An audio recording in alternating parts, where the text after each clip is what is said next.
How quaint. I would have thought a man of your chemical inclinations might prefer a cleaner setting. Then again, filth tends to feel at home in places it helped create. You mistake grime for growth. I built from nothing. You buried yourself in someone else's war. I made my empire with my own hands, and you hid behind a child, hoping your sacrifice would feel like redemption. I didn't hide. I infiltrated, manipulated, controlled a serpent's nest from the inside while you danced in plain sight pretending to be a king. Why? Because someone finally said your name with respect? Was that all it took? No one respected Walter White. Not my students, not my family. Heisenberg? He earned every nod, every ounce of fear. You spent your life in the shadows, hoping your grief would make your silence noble. Tell me, did Lily ask for your martyrdom? Don't. Don't speak her name as if you understood what it meant. Love isn't leverage. It isn't a product to be traded for power. You became what you are because the world didn't kneel fast enough. I became what I was because someone had to. And that's your great illusion, isn't it? That had to. That tired, trembling justification. You didn't have to protect the boy. You chose to, because it let you feel useful again. Same as me. Don't confuse necessity with desire, Severus.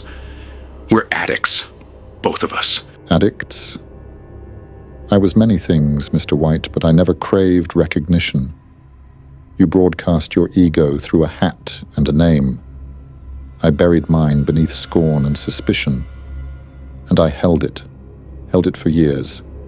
Do you understand the restraint that takes? Or are you too intoxicated by applause? Applause fades. Fear lingers. I didn't build a myth to be loved. I built it so no one could ignore me again. You call it ego. Maybe. But I never kneeled for a dead man's cause. You pledged your life to a boy who never knew what you gave up. Ignorance was the point. He wasn't supposed to know. That's what protection looks like when it isn't theatrical. You claim to be feared, but fear built on destruction isn't strength. It's recoil. When did fear become your currency, Walter? When did awe stop being enough? When all left me broke, weak, and dying in a beige hospital gown. I found power when I stopped apologizing for wanting it. You talk about protecting others. I protected mine. Provided, created, endured. If the world called me a monster, I made sure they whispered it. And still, you lost them. The wife who stopped looking you in the eye. The son who called you a coward.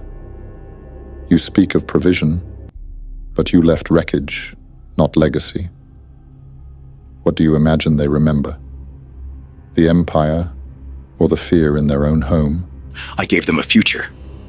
Not the one they wanted, but one they could use.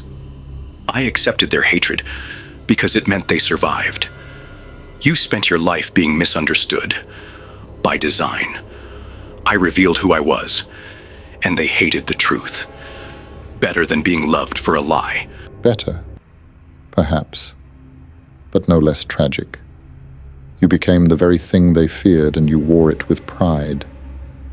I became what they feared, and I let them hate me so long as they lived. You unmasked yourself for validation. I wore mine to shield others from what I'd become. Are you sure you understand the difference? Maybe, maybe not. But I do know this. You died begging a snake for truth. I died owning mine. There's a clarity in that. You were a soldier with no statue. I was a tyrant who chose to walk into his own fire. That takes more than potions and whispers. And yet, only one of us still haunts the people we swore to protect. That's because ghosts are born from silence. Legends, they scream.